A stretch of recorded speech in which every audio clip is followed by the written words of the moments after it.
Alléluia. Je vous salue, chers amis, en cette matinée de percée où nous croyons que Dieu a une parole dite à propos pour nous.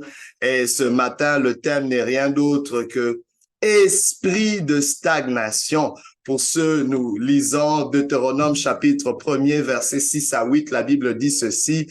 L'Éternel Dieu nous a parlé à Horeb en disant, vous avez assez demeuré dans cette montagne.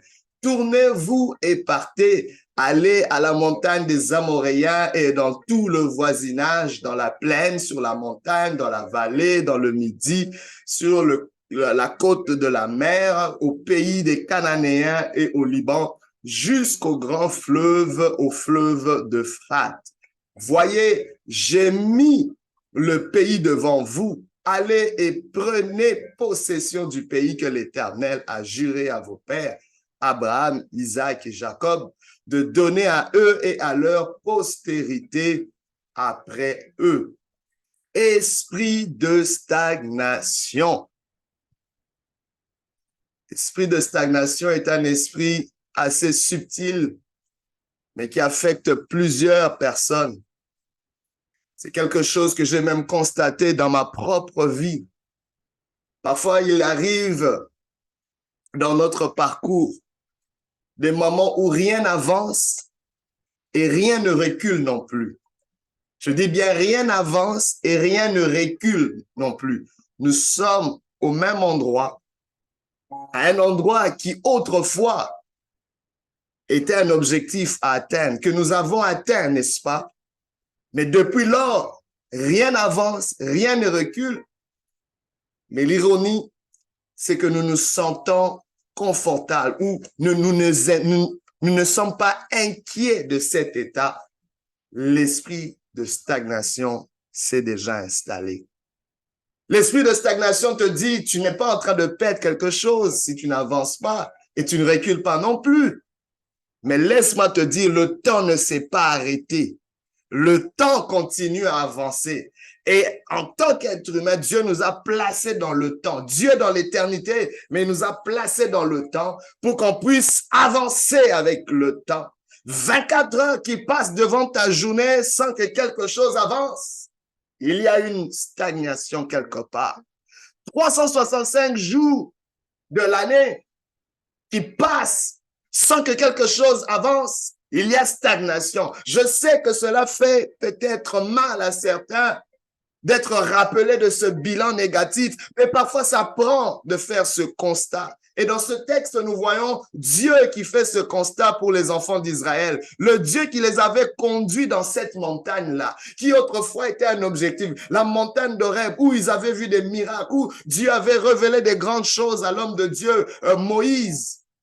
Ils avaient vu la gloire de Dieu, ils avaient vu des éclairs, ils avaient vu Dieu se manifester glorieusement. Mais laissez-moi vous dire, Dieu est dans une dynamique. Dieu n'est pas impressionné là où tu es, mais il est impressionné par là où tu pourrais être. Il n'est pas impressionné par ce que tu as, il est impressionné par ce que tu pourrais avoir. Il n'est pas impressionné par ce que tu es présentement, même si cela est glorieux, même si tous les hommes t'acclament, mais Dieu est impressionné par ce que tu pourrais devenir. Je ne sais pas la situation dans laquelle ta famille est, mais bien-aimé, si ta gloire passée est plus importante que ta gloire future, il y a un esprit de stagnation. Si ton langage est toujours par rapport au passé, comme si tu étais déjà mort, tu es tout le temps en train de rappeler, oui, qu'on avait fait, qu'on avait voyagé. Pourquoi est-ce qu'on voyage plus encore? Quand on était, quand on avait, quand on faisait. Non, mais qu'en est-il du lendemain? Qu'en est-il d'aujourd'hui? Est-ce qu'il n'y a-t-il plus de rêve? Es-tu mort? Tu es encore en vie? L'esprit de stagnation vient constater la mort dans la vie de personnes qui sont encore vivantes. L'esprit de stagnation nous donne un statut de mort vivant. Aujourd'hui, je veux dénoncer cet esprit qui a trop longtemps, oh my God, cheminé avec des hommes et des femmes pleins de potentiel, pleins de rêves, pleins de destinées. Oh my God, ce peuple d'Israël, c'était, oh my God, vous savez comment le Seigneur les appelait? Il dit, c'est mon fils, c'est mon unique, c'est mon fils aîné. C'est pour ça qu'en les délivrant, le Seigneur a détruit les premiers-nés d'Égypte parce qu'il dit, Israël est mon premier-né. Premier-né du Dieu Tout-Puissant. Et vous allez rester dans une montagne rempli d'une gloire passée. Non, non, non, ce n'est pas le Dieu que nous servons. Esprit de stagnation. Aujourd'hui, cet esprit est dénoncé. Aujourd'hui, cet esprit est démasqué. Et aujourd'hui, cet esprit va lâcher ta vie dans le nom puissant de Jésus. Si tu le crois, dis Amen avec moi. Dis Amen très fort. Crois-le dans le nom de Jésus. Bien-aimé, pour définir cet esprit, enfin, le Seigneur leur dit, vous avez assez demeuré dans cette montagne, bien que c'est moi qui vous y ai amené. Maintenant, regardez, il y a tout le territoire devant vous. Dieu le décrit. Il décrit toutes sortes d'endroits où il pouvait aller. Il décrit l'étendue du territoire qu'il pouvait posséder. Je ne sais pas, bien-aimé, si tu te rends compte des choses que tu pourrais avoir, si tu te rends compte, my God, du devenir que tu pourrais atteindre, si tu te rends compte que ton identité, bien-aimé, t'appelait à grandir, il y a une élasticité. Tu ne peux pas demeurer, oh my God, je sais pas, mais il y a quelque chose qui, en anglais, on parle de shrinking, quelque chose qui réduit ta vie, qui l'amortit, qui la réduit, qui la minimise. Au nom de Jésus, je te vois comme un ressort. Alléluia. Je te vois comme un ressort qui, plus on la presse, plus elle s'étend. Oh my God, je le crois dans le nom de Jésus. Pour définir l'esprit de stagnation, c'est une force de retardement parce qu'en réalité, l'esprit de stagnation amène un retard parce que pendant que le temps avance, l'esprit de stagnation veut te regarder dans un temps T qui a été glorieux hier, mais qui n'est plus pertinent aujourd'hui. Parce que laisse-moi te dire, si un ennemi qui est en train de te poursuivre et que tu arrêtes d'avancer, même si tu avais pris une longueur d'avance, le fait que tu te sois arrêté quelque part fait que cet ennemi te rattrape. C'est un retard.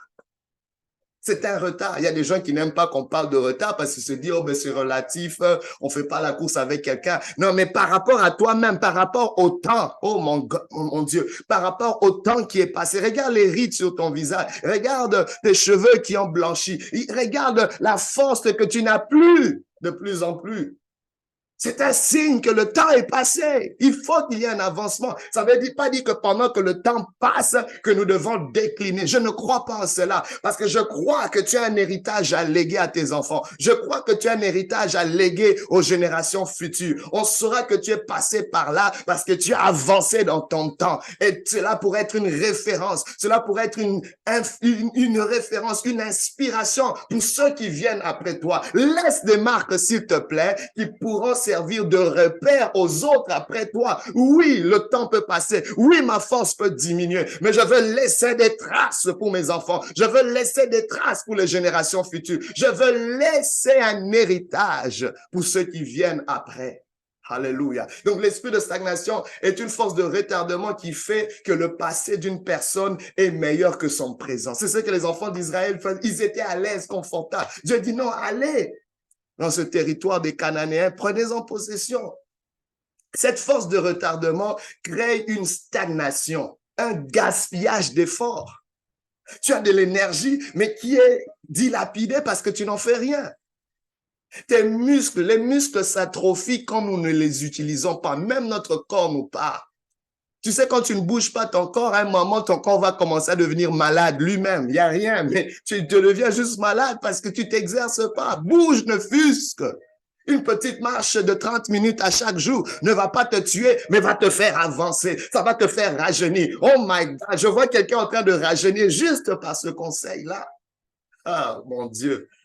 Peut-être sourire un peu plus va embellir ta vie. Tu as longtemps pleuré, pourquoi vas-tu demeurer? Le deuil est passé. Comment peux-tu faire un deuil de génération en génération? Le deuil dure un moment, ça ne peut pas durer toute une vie. Ça va te rendre malade et tu vas affecter ton environnement.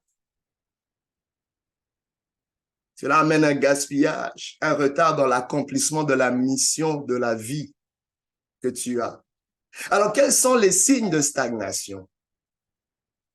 Vous savez, on peut mesurer la stagnation. Il y a plusieurs signes à rechercher. Par exemple, la procrastination, persistance de vos objectifs. Vous remettez toujours au lendemain ce que vous pouvez faire aujourd'hui. C'est un signe de stagnation.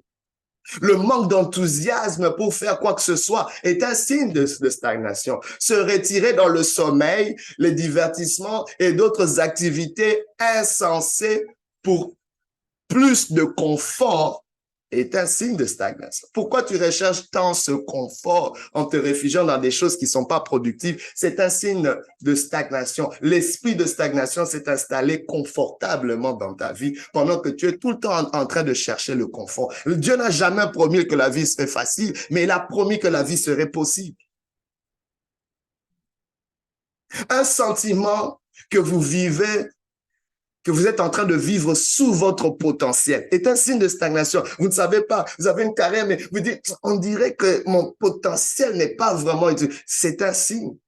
La stagnation peut se manifester par de l'ennui, de l'insatisfaction ou un sentiment d'inutilité dans sa propre vie. En fin de compte, la stagnation peut conduire à des sentiments de regret, de désespoir et d'isolement. Si c'est toi aujourd'hui, cette parole t'appartient. Reçois cette parole et sors de là dans le nom de Jésus. Cette parole vient pour te, oh my God, te relocaliser.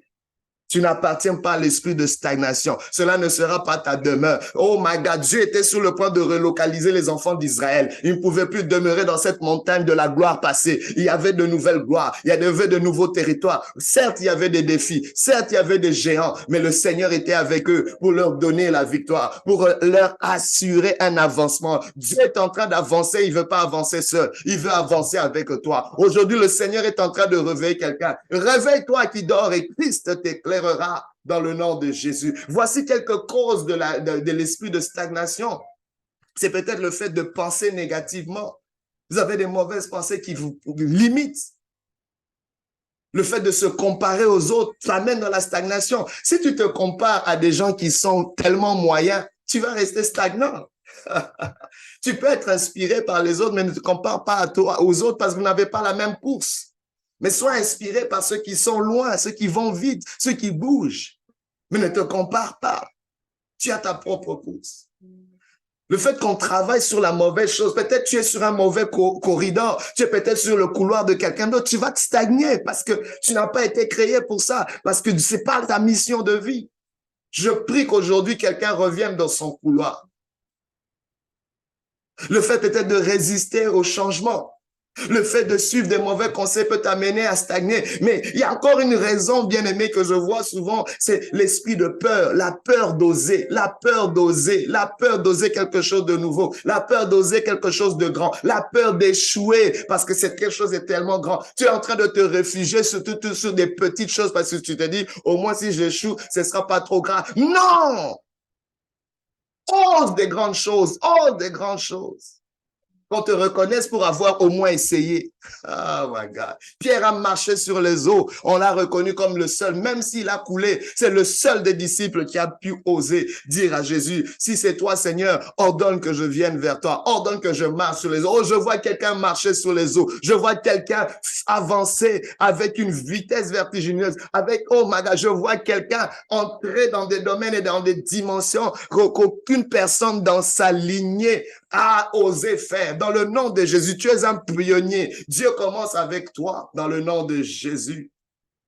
L'esprit de peur, la peur d'échouer, mais aussi une peur, la peur d'être critiqué. On a peur de ce que les gens vont dire. Ça mène la stagnation. J'aimerais vous dire une chose que j'ai compris. Quand il n'y a pas de critique, c'est un indice qu'il n'y a pas d'avancement. Parce que les critiques, les gens qui murmurent, qui font des commérages, ne le font pas sur des personnes qui n'avancent pas. Ils le font toujours sur ceux qui avancent. C'est un signe que tu es en train d'avancer s'il y a des critiques.